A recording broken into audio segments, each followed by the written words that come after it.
फिर से आ गया है न्यू मून और ये न्यू मून पड़ रहा है जो 18 मार्च 2026 को है। वो है मीन राशि में यानी कि पाइसेस राशि में। मीन राशि जल तत्व की राशि है यानी इमोशंस को इम्बैलेंस करने वाली राशि है। कोई पुरानी बातें, जो पुरानी यादें हम छोड़ आए थे, फिर से एक बार हमारे सामने में आकर के खड़ी होने वाली हैं। तो ऐसे में क्या करें हम? कैसे अपने आप को इमोशनली बैलेंस करें? उन चीज़ों के बारे में हम बात करने वाले हैं, तो उसके लिए बने रहिए मेरे साथ इस फुल वीडियो में। नमस्कार, मैं मनबसी। मुझे बहुत सारा प्यार देने के लिए आप सभी का दिल से बहुत-बहुत शुक्रिया। अगर आप इस चैनल पर नए हैं, तो चैनल को सब्सक्राइब कीजिएगा और फुल वीडियो ज़रूर देखिएगा क्योंकि हो सकता है कि आपके लिए कुछ ज़रूरी हो, जो आपको जानने के लिए बहुत ज़रूरी हो आपके जानने के लिए, तो बने रहिए मेरे साथ। तो चलिए शुरू करते हैं आज की वीडियो जो है न्यू मून पर यानी कि अमावस्या पर। आज है 18 मार्च 2026 और आज है अमावस्या। जब भी अमावस्या आती है तो ये टाइम होता है न्यू बिगिनिंग्स का, नई शुरुआत करने का। ऐसे में अगर आप कोई नया काम शुरू करना चाहते हैं, नई चीज़ों को शुरू करना चाहते हैं, वो कोई भी हो सकता है। हो सकता है कोई नया बिज़नेस हो सकता है आपका कोई बुटीक हो, कोई पार्लर हो, आप उसके लिए कोई काम करना शुरू कर रहे हो या फिर हो सकता है आपने रियल एस्टेट में कोई इन्वेस्टमेंट करनी हो या गोल्ड बाय करना हो, कुछ भी हो सकता है।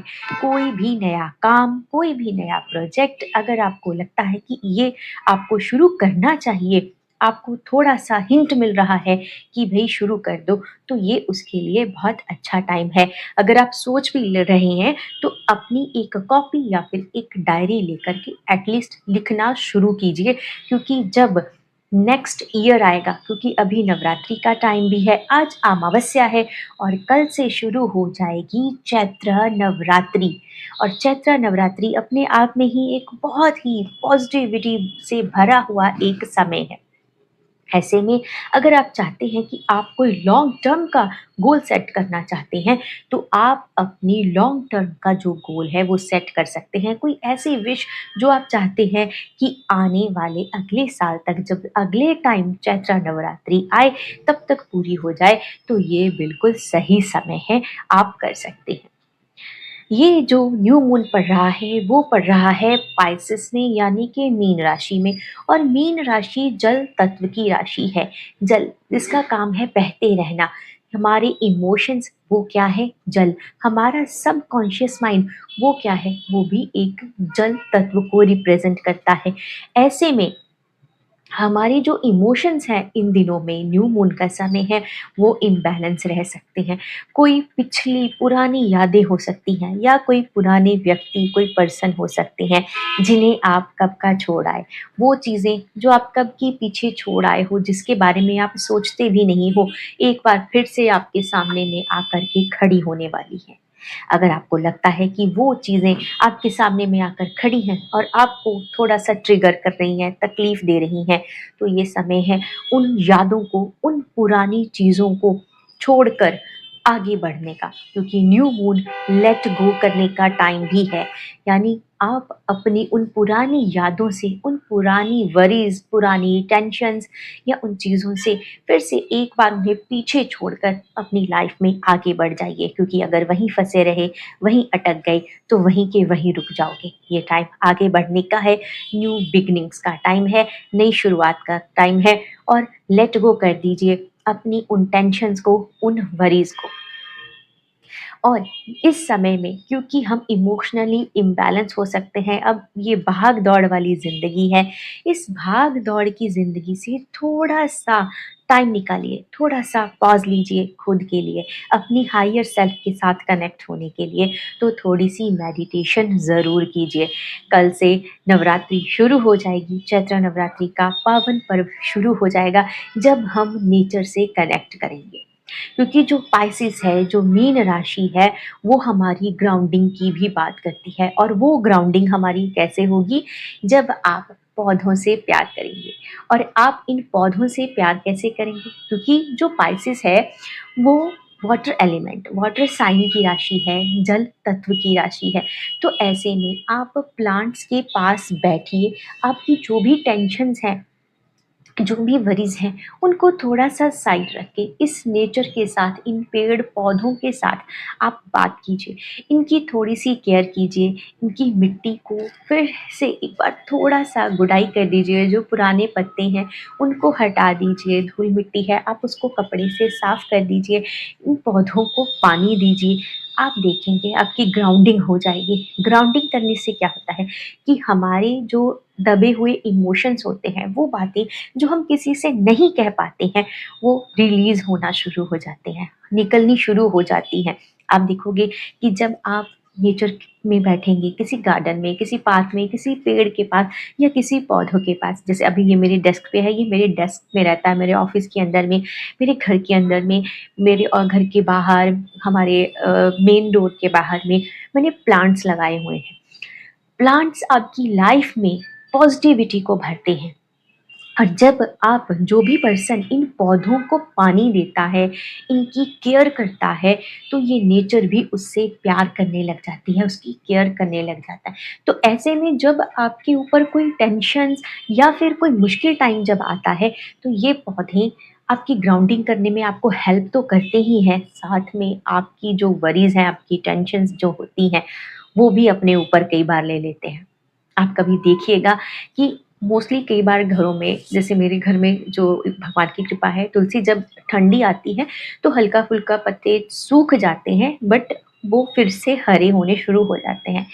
कई बार जब मौसम की चेंजेस नहीं भी होती हैं, मोस्टली कई घरों में ऐसा होता है, कुछ एक घरों में, कि तुलसी का पौधा सूखना शुरू हो जाता है, क्योंकि कहीं न कहीं वो इंडिकेशन देना शुरू हो जाता है, या फिर तुलसी ही नहीं, और भी जो पौधे होते हैं, आप केयर भी कर रहे होते हो, उसके बावजूद भी सूखना शुरू कर देते हैं, क्योंकि वो आपको एक संकेत दे रहे होते हैं, एक इंडिकेशन दे रहे होते हैं कि हाँ, अभी कुछ बुरा होने वाला है। या तो तुम नेगेटिव हो रहे हो, या तुम्हारे साथ नेगेटिविटी हो रही है, या फिर तुम्हारे घर में एक नेगेटिविटी का माहौल क्रिएट हो गया है, उसको हटाओ। जब आप उसको हटाओगे, तो ये आप देखोगे कि ये फिर से नेचर हरी-भरी होनी शुरू हो जाती है, और ये जो पौधे हैं फिर से हरे-भरे होने शुरू हो जाते हैं, और फिर से आपके घर में पॉजिटिविटी को बिखेरना शुरू कर देते हैं।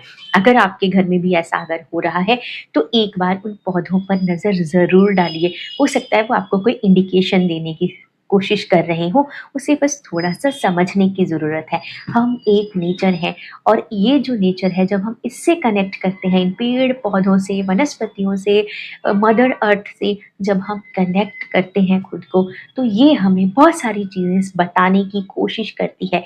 बस इतनी सी कोशिश करनी है कि हमें उन्हें समझना है। ये हो गया आपकी ग्राउंडिंग का, कि आपने कैसे ग्राउंडिंग करनी है। अगर आपने यहाँ तक ये वीडियो देखी है, और इन बातों में से आपको कुछ भी अच्छा लगा है, जो आपको लगता है कि हाँ, ये मुझे करना चाहिए, और मेरी ये जो बातें हैं आपको अच्छी लग रही हैं, और आप मेरे चैनल पर नए भी हैं, तो भी आप इस चैनल को सब्सक्राइब ज़रूर कीजिएगा, और वीडियो को लाइक ज़रूर कीजिएगा, और शेयर भी कीजिएगा। आगे हम बात करते हैं। ऐसे में ये जो न्यू मून का टाइम है, ये टाइम है कि आप अपनी वर्क लाइफ़ और अपनी फैमिली लाइफ़ दोनों में बैलेंस बना कर के चलिए। क्योंकि जब भी न्यू मून आता है या फिर फुल मून आता है, ये हमारे इमोशंस में उतार-चढ़ाव लेकर के आता है। आप बहुत बिज़ी हो सकते हो, क्योंकि वर्क है, हर कोई काम पर जाता है, और ऐसे में वर्कलोड इतना ज़्यादा हो जाता है कि हम फैमिली को टाइम नहीं दे पाते हैं। अगर आप चाहते हैं कि आपकी लाइफ में थोड़ा-सा पॉज़ और थोड़ा-सा सुकून का टाइम आए, तो ये टाइम है जो आप अपनी फैमिली के साथ स्पेंड कर सकते हैं। चैत्र नवरात्रि का टाइम भी है, तो फैमिली के साथ में बैठ कर के आप मंत्र चैंट कर सकते हैं, या फिर पूजा-पाठ कर सकते हैं, ताकि आपके घर में एक पॉज़िटिविटी का माहौल क्रिएट हो। और साथ ही इस समय में हो सकता है कि दोस्तों के साथ, यारों दोस्तों के साथ आपकी कुछ ज़्यादा ही अटैचमेंट हो जाए। तो अगर आपको लगता है कि वहाँ पे आपको थोड़ा-सा कोई चीज़ है जो ट्रिगर करने की कोशिश हो रही है, तो आप उससे थोड़ा-सा पीछे हट जाइए। क्योंकि जब चीज़ें हमें ट्रिगर करती हैं, हम उस इमोशन में इतना ज़्यादा फँस जाते हैं कि फिर बाहर निकलने में बहुत ज़्यादा टाइम हमें लग जाता है। न्यू मून का टाइम है, कोशिश कीजिए कि आप अपने काम से फ्री होकर के अपने घर पर ही रहें, और घर पर रह कर के आप मेडिटेट कीजिए, अपनी जर्नल को टाइम दीजिए, जर्नल लिखिए, जो चीज़ें आपकी लेट गो करने वाली हैं, उन्हें आप लिख सकते हैं, और साथ ही जो लॉन्ग टर्म के आपके गोल्स हैं, आप उसको भी लिख सकते हैं, उनको आप बना सकते हैं, उन्हें आप सेट करने में अपना टाइम ज़रूर लगाइए, ना कि आप उस टाइम को, ये जो इतना अच्छा टाइम अभी आपके पास है, आप उसे यूँ ही बेकार जाने दें। मुझे नहीं लगता कि आप ऐसा चाहेंगे। मुझे कमेंट करके ज़रूर बताइएगा कि आप इस टाइम को कैसे यूज़ करने वाले हैं, और अगर आपको लग रहा है कि हाँ, हम इस टाइम को बिल्कुल सही से यूज़ कर रहे हैं, तो आप अपने आप को पॉजिटिव अफ़र्मेशंस दे सकते हैं कि yes I am strong, I can do it. अगर आपको लग रहा है कि ये मेरा काम नहीं हो रहा है, या फिर मैं ये चीज़ नहीं कर पा रहा हूँ, मैं लाइफ में कुछ कर ही नहीं पा रहा हूँ या कर ही नहीं पा रही हूँ, तो ये बिल्कुल सही टाइम है अपने आप से ये कहने का कि यस, मैं ये चीज़ कर रहा हूँ और मैं एक सही रास्ते पर हूँ। ये जो अमावस्या का टाइम है, ये थैंकफुल होने का टाइम है, अपने पितरों को भी, अपने पूर्वजों को भी ग्रैटिट्यूड पे करने का टाइम है। जब अमावस्या का टाइम आता है, तब पितरों के लिए दान पुण्य और तर्पण भी किए जाते हैं, ताकि उनकी भी हमें ब्लेसिंग्स मिले। तो उसके लिए क्या है, क्योंकि आज अमावस्या है, तो आप काले तिल का दान कर सकते हैं। काले तिल के बने हुए लड्डू आपको मार्केट से मिल जाएँगे, आप उनका दान कर सकती हैं। उड़द दाल का या काले कपड़े का आप दान कर सकते हैं। अदरवाइज़ कोई भी खाने वाली जो चीज़ है या फ्रूट्स हैं, आप उनका दान कर सकते हैं किसी नीडी पर्सन को, ताकि वो जो दान है वो व्यर्थ ना जाए और उसके हाथ में जाए जिसको सबसे ज़्यादा ज़रूरत है। क्योंकि दान तभी लगता है जब किसी ज़रूरतमंद के हाथ में जाए। और शाम के समय में छोटा-सा आप एक रिचुअल करेंगे।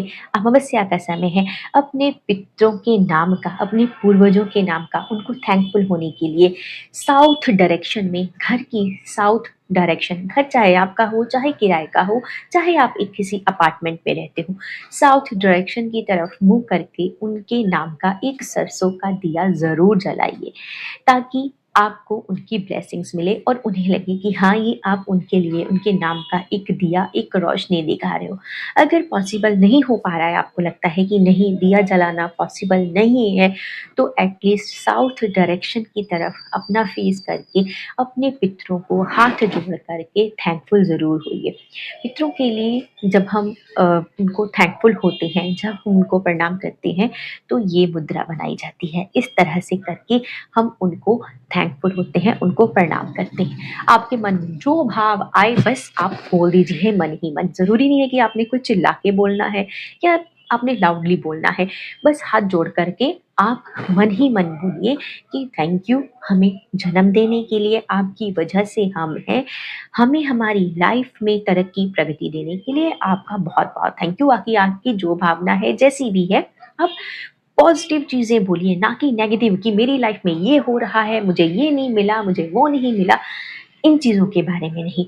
पॉजिटिव सोचिए, ये जो न्यू मून का टाइम जब भी आता है, वो पॉजिटिव चीज़ें करने का टाइम होता है, पॉजिटिव थिंकिंग करने का टाइम होता है। क्यों सोचें हम पॉजिटिव? क्या फ़ायदा है पॉजिटिव सोचने का? हमारी लाइफ में तो कुछ पॉजिटिव होता ही नहीं है। कई लोग ऐसा कह देते हैं। देखिए, हमारी लाइफ में पॉजिटिविटी होना, या हम पॉजिटिव क्यों थिंक करते हैं, क्यों सोचते क्यों हैं? क्योंकि जब हम पॉजिटिव सोचते हैं ना, तो हमारा जो ध्यान है, हमारा जो माइंड है, वो कमियों से हट करके उस चीज़ के सॉल्यूशन की तरफ चल पड़ता है। यानी हम कमियों से अपना ध्यान हटा करके अपनी लाइफ में जो भी अच्छी चीज़ें हैं, उनकी तरफ ज़्यादा सोचने लगते हैं। जब हम सोचते हैं, तो वो चीज़ें हमारी लाइफ में अट्रैक्ट होना शुरू हो जाती हैं। क्लियर? इतना समझ में आ गया? तो ज़रूर कीजिएगा अपने पितरों के नाम से। फिर क्योंकि न्यू मून है, वाटर साइन से जुड़ा हुआ है, न्यू मून पाइसेस में ही पड़ रहा है, तो ऐसे में अपने घर की जो क्लींजिंग है वो अच्छे से कीजिए। सेंधा नमक डाल कर के पानी में आप पोछा भी लगा सकते हैं, या फिर गंगा जल का छिड़काव अपने घर में कर सकते हैं, ताकि आपके घर में एक पॉजिटिविटी का माहौल बने। शाम के समय में एक धूनी ज़रूर दीजिए। धूनी कैसे देनी है, ये मैंने पहले भी एक वीडियो बनाया हुआ है। आजकल तो सांब्रानी के, गूगल के बने हुए कप भी मिल जाते हैं मार्केट में। आप उन कप को लेकर के आ सकते हैं, उसको जला सकते हैं, या फिर जो गाय के गोबर का कंडा होता है, गोईठा होता है, उसको भी आप जला करके उसके ऊपर में थोड़ा-सा देसी घी डालकर, अजवाइन डालकर, या कोई भी हर्ब डालकर, या हवन सामग्री डालकर अपने पूरे घर में आप धूनी दे सकते हैं। क्यों दें? क्योंकि इससे आपके घर का जो माहौल है, वो जो धुआँ है, वो उसको प्योर करेगा। साइंटिफिकली भी अगर देखा जाए, तो जब गाय के गोबर के जो कंडा होता है, उसके ऊपर जब आप देसी घी डालते हो और साथ में हवन सामग्री डाली जाती है या फिर थोड़ा-सा गुड़ या शहद या कोई हर्ब डालते हैं, तो वो जितने भी जर्म्स होते हैं, बैक्टीरिया होते हैं, उनको मार देता है।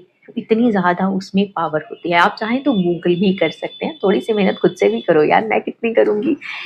तो जब आप ऐसा करेंगे तो आपके घर का एनवायरनमेंट बिल्कुल प्योर, शुद्ध, साफ और पॉजिटिव हो जाएगा। नवरात्रि भी आ रही है, तो नवरात्रि से पहले तो ऑटोमेटिकली है कि हर कोई आज सफाई करने में लगा हुआ होगा। आप ये मेरा अब जो वीडियो है, आप चाहें तो इसको बस साइड में करके बस छोड़ दीजिए और आराम से सुनते रहिए। आप अपना आपका काम भी हो जाएगा। ज़रूरी नहीं है कि आप इसको बैठ के देखो, आप आराम से सुन लीजिए, तब भी आपको काम की बातें सुन जाएँगी। ठीक है, इतना हो गया। और शाम में जब अपना पूजा-पाठ आप कर लेंगे, घर के काम आप निपटा लेंगे, तो शाम को आराम से आप बैठ जाएँगे और खाली एक पेन और आपकी जर्नल डायरी या कोई कॉपी या फिर किताब उसे आप लेकर के बैठ जाएँगे, पेन लेकर के आराम से बैठ जाएँगे। फिर जो चीज़ों को आप लेट गो करना चाहते हो, जो आपको लगता है पुरानी यादें हैं, जिन्हें छोड़ देना चाहिए, कोई आदत है या फिर कोई पुराने पर्सन है, जो आपको लगता है कि बार-बार किसी की याद में क्यों तड़पना, उनको छोड़ना चाहते हो। जो भी चीज़ें हैं, जो आपकी टेंशन है, कोई काम नहीं हो रहा, अटके जा रहा है, उन चीज़ों को आप लिख दीजिए। उस एक अकेले कागज़ पर लिखने के बाद उस कागज़ को फ़ोल्ड कीजिए, विज़ुअलाइज़ कीजिए कि ये सारी आपकी टेंशन्स हैं, जिन्हें आप आज स्वाहा करने वाले हो, ख़त्म करने वाले हो। फिर क्या, आप सेफ़ली उस कागज़ को किसी प्लेट में रख के बर्न कर दीजिए, जला दीजिए। जलने के बाद जो उसकी राख है, उसमें थोड़ा-सा पानी मिलाइए और किसी प्लांट में डाल दीजिए। अगर आप ये चीज़ शाम में कर रहे हैं, तो आप अगले दिन भी उसको पानी में अ, करके घोल करके उसकी राख को किसी पौधे में डाल सकते हो और ये विजुलाइज कीजिए, इस चीज़ को फ़ील कीजिए कि आपने वो जो टेंशन है वो इस यूनिवर्स को दे दी, आपने इस मदर अर्थ को दे दी, किसी पौधे में डाल दीजिए। आपकी जो भी टेंशन्स हैं, जो भी आपकी वरीज़ हैं, वो चली जाएँगी। और साथ ही आपने शाम के टाइम में, क्योंकि आज न्यू मून का टाइम है, आप आज भी कर सकते हैं, अदरवाइज़ कल चैत्र नवरात्रि का दिन है, तो आप कल भी कर सकते हैं या फिर 1-2 दिन तक न्यू मून की एनर्जी रहती है, तो आप कभी भी जब आपके पास टाइम हो, आप शाम के टाइम में कर सकते हैं। आपने क्या करना है कि आप अपने एक तो जो शॉर्ट टर्म की गोल है, अगर आप चाहते हैं कि अगली बार जब ये न्यू मून आए, जब अप्रैल में न्यू मून आए, तब तक आपकी जो विश है वो पूरी हो जाए, आप अपना कोई शॉर्ट टर्म का गोल लिख सकते हो। 3 ग्रैटिट्यूड पे कीजिए, अपनी लाइफ में जो चीज़ें अच्छी हुई हैं उसके लिए। 3 वो ग्रैटिट्यूड लिखिए अपने पूर्वजों के लिए। कोई भी 3, मैं 3 कह रही हूँ, आप उससे ज़्यादा भी लिख सकते हैं। जो भी इस पूरे महीने में अच्छी चीज़ें हुई हैं, आप 3 या 6, जो भी आपकी इच्छा है, आप ज़्यादा लंबा-चौड़ा लिस्ट नहीं, उन चीज़ों को ग्रैटिट्यूड आप लिखिए, ताकि आपको पता चले कि मेरी लाइफ में अच्छा-अच्छा हो रहा है। आप उससे ज़्यादा भी लिख सकते हैं। हाँ, जब मैनिफेस्टेशन करनी हो तब लंबी-चौड़ी लिस्ट नहीं बनानी है। जो चीज़ें ज़रूरी हैं, उन्हें ही आप लिखिए। क्योंकि चैत्र नवरात्रि 19 मार्च से यानी कल से शुरू हो जाएगी। ऐसे में जो लोग चाहते हैं कि कोई लॉन्ग टर्म का गोल है जो वो सेट करना चाहते हैं, तो आप उसे अपने जर्नल में लिख लीजिए, इस उम्मीद के साथ, इस कामना के साथ कि जब अगले साल चैत्र नवरात्रि आए, वो आपकी जो विश है वो फुलफिलमेंट उसकी हो और वो पूरी हो जाए। उस अब अगर आपने कागज़ पे लिखी है, उस कागज़ को बंद करके अपने मंदिर में रख दीजिए। अदरवाइज़ जो भी आपकी जर्नल डायरी जहाँ आपने वो चीज़ लिखी है, उसको बंद करके आप उसे विज़ुअलाइज़ कीजिए और प्रे कीजिए कि हे डिवाइन, मेरी ये जो विश है, मैं जानता हूँ कि वो आपकी कृपा से ज़रूर पूरी होगी और मैं दिल से कामना करती हूँ कि आपकी जो विश है, अच्छी विश है, वो ज़रूर पूरी हो। कभी भी जब हम कोई चीज़ को विश करते हैं, तो हमेशा अच्छी होनी चाहिए, जनहित में होनी चाहिए, ना कि किसी का बुरा चाह के हम अपने फ़ायदे के बारे में सोचना चाहिए। आई होप आपको ये आज का वीडियो अच्छा लगा होगा। अगर आपको ये मेरा छोटा-सा प्रयास अच्छा लग रहा है, जहाँ मैं चाहती हूँ कि मैं हर किसी की लाइफ को नेगेटिविटी से निकाल कर के पॉजिटिविटी की ओर लेके जा सकूँ, मेरे इस छोटे से प्रयास को मैं चाहती हूँ कि आपके पॉजिटिव कमेंट मिले और मुझे आपका सपोर्ट और साथ मिले। मुझे कमेंट करके ज़रूर बताइएगा कि आपको ये वीडियो कैसा लगा और मैं नेक्स्ट वीडियो किस टॉपिक पे बनाऊँ। और मेरी इस वीडियो को और सभी वीडियोज़ को पूरा देखने के लिए, आप सभी का फुल वीडियोज़ देखने के लिए बहुत-बहुत शुक्रिया। मिलूँगी आपसे एक नया टॉपिक लेके और हाँ, जाते-जाते लाइक, शेयर और कमेंट ज़रूर कीजिएगा। आप सभी को चैत्र नवरात्रि की हार्दिक शुभकामनाएँ।